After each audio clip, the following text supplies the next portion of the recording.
this is a special group of individuals that is really stepping forward and shining in beautiful ways. And this is a way for us to acknowledge and celebrate them. So come on up and have a seat. And I want you to hold space for them and celebrate them. I think it's really important as a community that we come together and we acknowledge what people are doing and we learn about it and we celebrate them growing and stretching out into new spaces. So that's what we're going to be doing with this section. I think about when I first met Rebecca, I think it was Cynthia. I think you were the one that invited me the first time I came. I was so impressed with the love this woman has in her heart. Sincere, not just pretending. She is sincere, caring, compassionate, kind, loving, authentic. This is who she is. And she gives us all opportunities. She's given me many opportunities. I was able to be in 2 of her books already, and I'm in the 3rd one now. I was able to be on her stage to speak.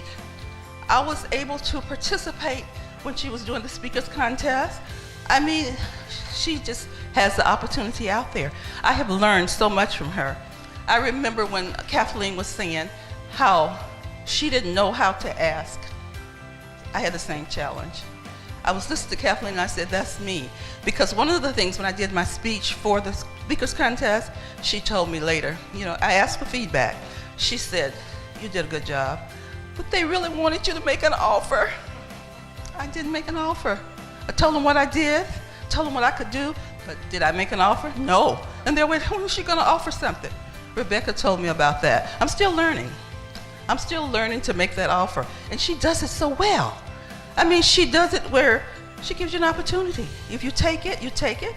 If you don't, you don't. No love is lost. She still loves you.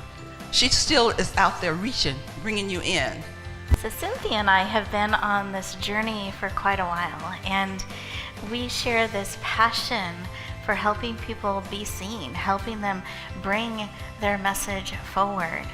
And I love that you help them with Twitter, kind of stepping out a little bit more into that visibility in really bite-sized pieces so it's accessible. So I love the work that you do, the support that you provide people and speakers so they can be heard, connect, and feel confident in that space and really be seen and shine. So Cynthia, I just adore you and glad to have you with us today. And let's welcome Cynthia Stott to the stage. Woo!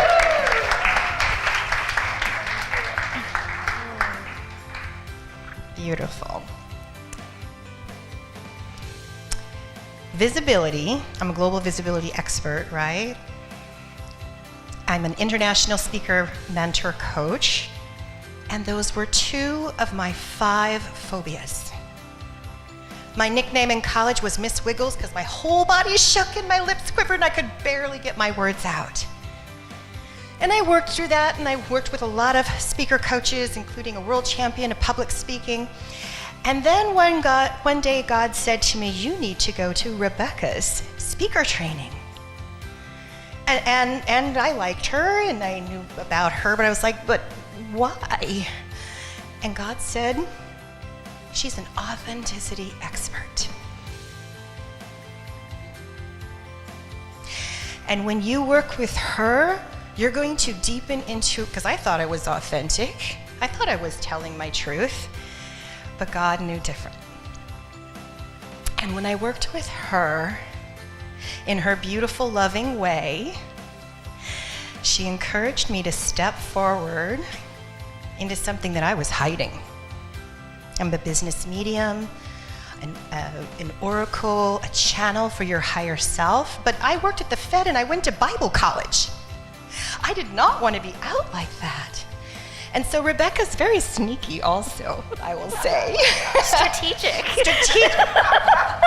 Yes, but it feels sneaky sometimes. She goes, Cynthia, we have this wonderful opportunity for you to come to this event and be a vendor, and it's free if you bring your wand, your magic wand, which I have in the back, and give business readings. And I'm like, but I'm a success mindset expert and I'm an executive coach and I don't want to do business readings with a wand. We haven't had as long of a journey together, but I have loved the journey that we've had.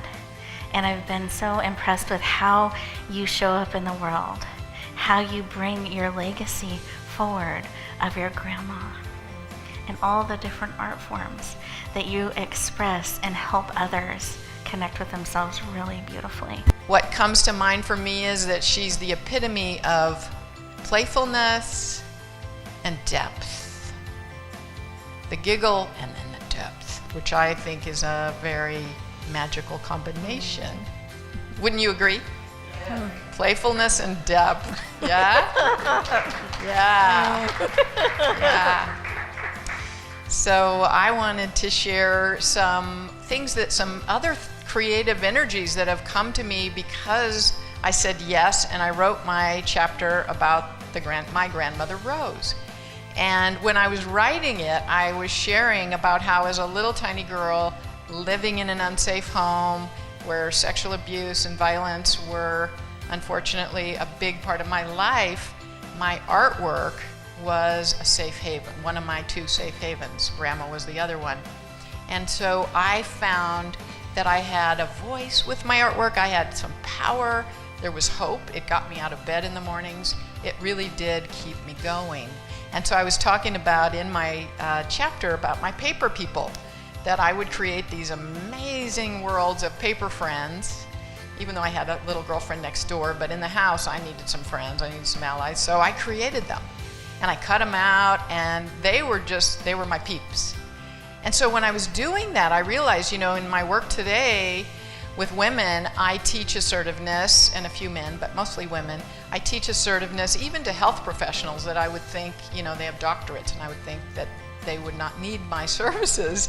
And it's been wonderful to train them and help them be more assertive, stand in their power, find their voice, and not just in their careers, but in their home lives.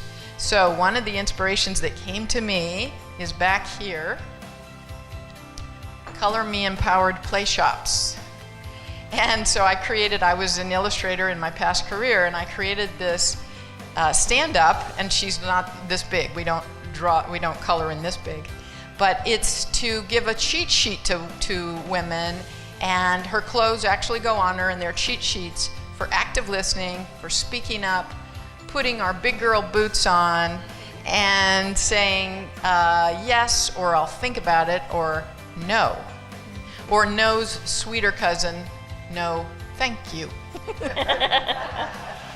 And so what I find is when my clients find their voices and step into their power, they find the key of freedom. They can come out. So that's how I help people, and I'm so grateful that you have ignited some new creative adventures for me. So thank you, Rebecca. Thank you.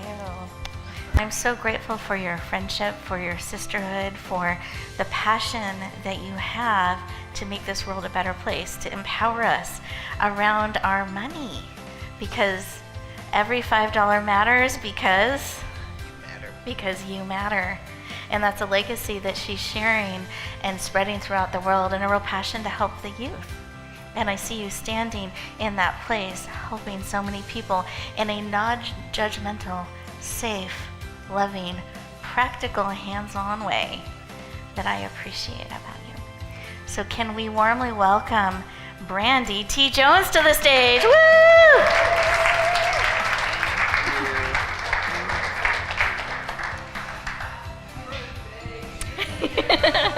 And it's her birthday to you.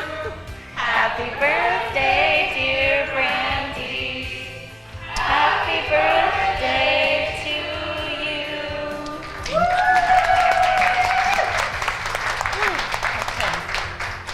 Can I do one more thing before you start? Can I do that? I'll get fancy with it. So we've been working on a little bit of a surprise behind the scenes for you.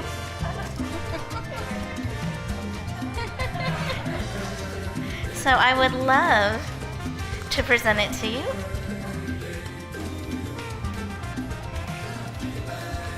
So we have cards filled with love.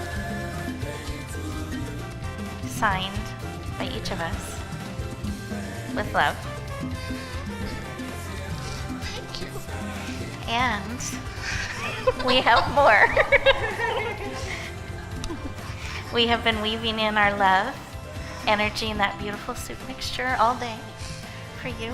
I'm going to leave it up here so it gets the full experience, but this is for you. This, and I was so pleased you liked it, is for luck. The flower was for love. This is for celebration. Thank you. We love you.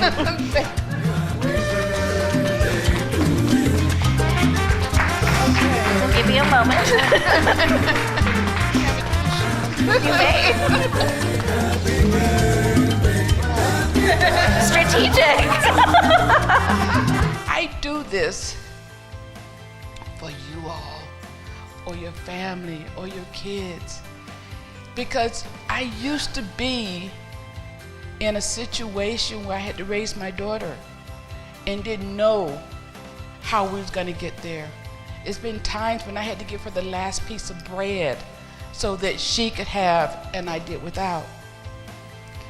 And I've always liked choices, but I didn't know what choices was until I met her. Now I know what choices are. You know, I chose to cut my hair off. I'm not sick. This is a choice of mine. I chose long time ago with my daughter to come out of the debt situation with the $5 bill. That was my choice because I didn't know, I knew that going forward it couldn't be any worse than it was going backwards. So I chose to make that step forward. I think that everybody should live in abundance because that's where I am now because of a $5 bill. And there's people in this room, there's people that's been in other rooms with us that have tried saving your $5 bills and see where they lead you. Yes, it might be strange. Some people come up to me and say, Brandy, I say ones. I said, but $5 bills are the rare ones. You don't always get a $5 bill. And if you put that $5 bill back and continue to put it back, you don't know how much you'll get until the very end. I save all my fives. I don't spend a one. I received a $5 today from Rebecca. When she gives me little gifts for returns or whatever, it's always in fives because she knows I'm gonna put them away. So I like that, you know. But that is a jewel that has helped me through my life, and I pass it on. With the little babies, the youngsters, I tell them the same thing. Save your five. Learn how to save for a rainy day and start where you can. Can we give this amazing group one more round of applause, celebrating all they are doing? We thank you for how you are each coming out, sharing, stepping forward, shining, and making the impact that you are that's creating this amazing ripple effect. So I celebrate each and every one of you. We thank you for what you do.